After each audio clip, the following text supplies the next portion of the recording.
It has been cooked out. Are these wellness foods or not?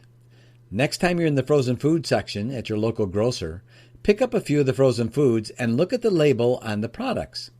You might be surprised to see that many of them have some version of the following wording on the label: before preparation, before serving, before cooking, and there are many more variations of this wording. Why is this wording on the label? It's really quite simple. This is what is in the food before you cook it, not after you cook it. Yet, who eats their frozen foods while it's still frozen? No one does. When you actually cook or prepare the food that you're looking at, the actual finished, ready-to-eat food will be quite different than the label shows you.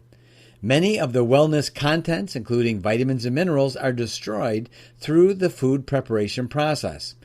If they were to show you the label of the foods after you cook them, you probably would never eat them. You would see that in the foods after preparation, you would know that you're about to consume, for the most part, what are called empty calories. High energy, which means high calories, and low wellness or low nutritional content. Do you really want to eat foods that don't deliver a wellness bang for the buck? So what do? The answer?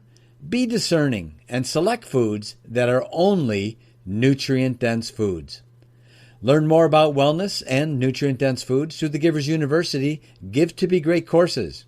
Go to giversuniversity.com for more information. Givers University is family. Givers University is your home for wisdom, wealth, and wellness. Thank you for watching.